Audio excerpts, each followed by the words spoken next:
வணக்கம்.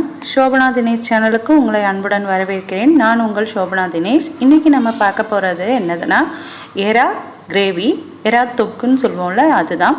அது எல்லாருக்கும் வைக்க தெரியும். ஆனாலும் எல்லாருக்கும் தெரிஞ்ச ஒன்றை எந்த மாதிரி செய்தால் இன்னும் ஈஸியாக சுலபமாக அதில் டேஸ்ட்டை கொண்டு வர முடியும் அப்படின்றதுக்காக தான் இந்த பதிவு நான் போட்டிருக்கேன். ஸோ மிஸ் பண்ணாமல் பாருங்கள். எல்லாமே சின்ன சின்ன குறிப்புகள் தான். எவ்வளோ தண்ணி ஊற்றணும், எவ்வளோ நேரம் வேக வைக்கணும், இந்த மாதிரியான டிப்ஸ் அங்கங்கே இருக்கும். ஸோ நீங்கள் மிஸ் பண்ணாமல் பார்த்தீங்கன்னா நல்லாயிருக்கும். லாஸ்ட்டாக போட்டிருந்த நாட்டுக்கோழி குழம்புக்கு நல்ல வரவேற்பு கொடுத்தீங்க, ரொம்ப நன்றி. அதுலேயும் சின்ன சின்ன டிப்ஸ் நான் அங்கங்கே சொல்லியிருந்தேன்.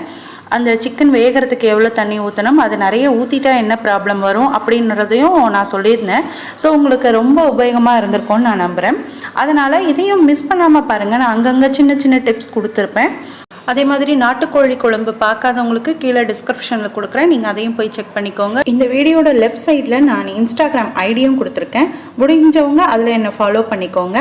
வாங்க இப்போ நம்ம வீடியோக்குள்ளே போகலாம்.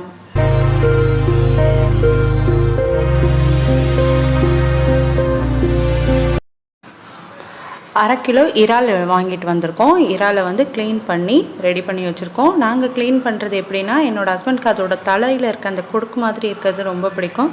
ஸோ அந்த கொடுக்க வச்சுட்டு நான் தலையில் இருக்க அந்த வேஸ்ட்டு பார்ட்டெல்லாம் எடுத்திருக்கோம். மஞ்சள் போட்டு கழுவி வச்சாச்சு.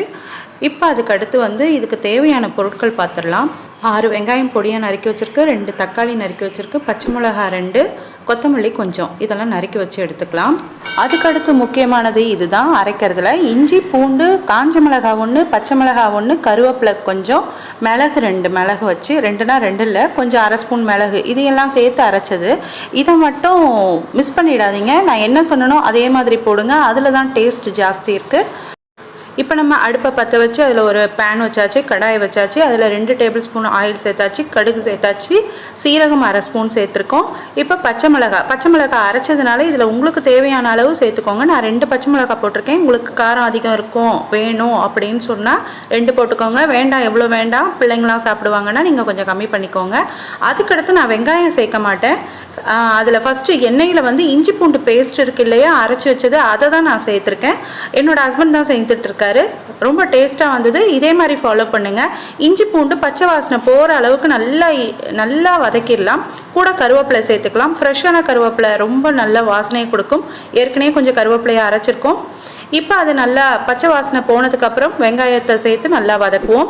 ஆயில் நிறைய சேர்க்காதீங்க. ஆயில் வந்து எல்லாருக்குமே கெடுதி தான், குழந்தைங்கள்லேருந்து பெரியவங்கள்லேருந்து எல்லாருக்குமே. ஸோ நான் கம்மியாக தான் சேர்ப்போம். அதுக்கடுத்து வெங்காயம் வதங்கினதுக்கப்புறம் 2 தக்காளியை கட் பண்ணி வச்சுருந்ததையும் சேர்த்துக்கலாம் உள்ள. அதையும் நல்லா வதக்கிக்கலாம்.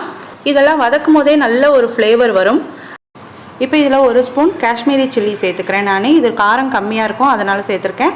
நீங்கள் காரம் கம்மியாக வேணும்னா அதில் சேர்த்துக்கோங்க. ஏன்னா பச்சை மிளகாய் நம்ம போட்டு அரைச்சிருக்கோம், சேர்த்தும் இருக்கும். அதுக்கப்புறம் தனியாத்தூள் 1 ஸ்பூன், அதுக்கப்புறம் மஞ்சள் தூள் 1/4 ஸ்பூன் சேர்த்து வதக்கிக்கலாம். இப்போ நம்ம க்ளீன் பண்ணி வச்ச இறாலை அதுக்குள்ளே சேர்த்துக்கலாம். சேர்த்துட்டு நல்லா கிளறி விட்டுக்கலாம். இறால் வேகிறதுக்கு எப்பயுமே கொஞ்ச நேரம் தான் அதை குக் பண்ணணும், ரொம்ப நேரம் குக் பண்ணக்கூடாது. இறாலை உள்ளே சேர்த்ததுக்கப்புறம் கிளறினோடனே கொஞ்சம் தண்ணி விடும். அதுலேருந்தே இறாலேருந்தே தண்ணி வரும். அதுக்கப்புறம் தேவையான அளவு, அதாவது நான் 1/4 டம்ளர் தண்ணி தான் சேர்த்துருக்கேன். நல்லா வதங்கி வெந்துருச்சு. வெந்து இறக்குற ஸ்டேஜில் மிளகுத்தூள் கொஞ்சம் தூவிக்கலாம். அதுக்கப்புறம் கொத்தமல்லி நல்லா பொடியாக கட் பண்ணி அதையும் சேர்த்துக்கலாம். இப்போ நல்லா எல்லாத்தையும் சேர்த்து கிளறிடலாம். மினிமம் இது ஒரு 3லேருந்து 5 நிமிஷம் இறா வெந்தாலே போதும். இறால் நல்லா வெந்துடும். அதுக்கு மேலே ஓவர் குக் பண்ணாதீங்க, சீக்கிரமாகவே ரெடி ஆகிடும். ஸோ தண்ணி கம்மியாக ஊற்றிக்கோங்க. அவ்வளோதான், நம்மளோட இறால் கிரேவி, இறால் தொக்கு ரெடி ஆயிடுச்சு. நல்ல வாசனையோட நல்ல மணத்தோடு இருக்குது. பாருங்கள் எவ்வளோ நல்லா இருக்குது. ரொம்ப டேஸ்ட்டாக இருந்துச்சு. நீங்களும் ட்ரை பண்ணுங்கள். இந்த மாதிரி சின்ன சின்ன டிப்ஸ் அங்கங்கே நான் சொல்லியிருக்கேன். அதெல்லாம் நீங்கள் ஃபாலோ பண்ணிங்கனாலே ரொம்ப டேஸ்டியான ஒரு இறால் கிரேவி கிடைக்கும். இறால் கிரேவி செய்துட்டு நீங்கள் செய்யும் போது நம்ம எப்பயுமே செய்கிறது தான், ஆனால் அது கொஞ்சம் ஸ்டெப்ஸ் மாறும். அதே மாதிரி தண்ணியோட அளவு மாறும். அது கூட அரைக்கிறது கூட என்னென்ன போட்டு அரைக்கலாம் அப்படின்றது தான் நான் சொல்லியிருக்கேன். இந்த மாதிரி ட்ரை பண்ணிவிட்டு சொல்லுங்கள் எப்படி வந்ததுன்னு கமெண்ட் பாக்ஸில். ரொம்ப ஆதரவு கொடுக்குறீங்க. உங்களோட ஆதரவுக்கு மிகப்பெரிய நன்றிகள். தேங்க்யூ. வாழ்க வளமுடன்.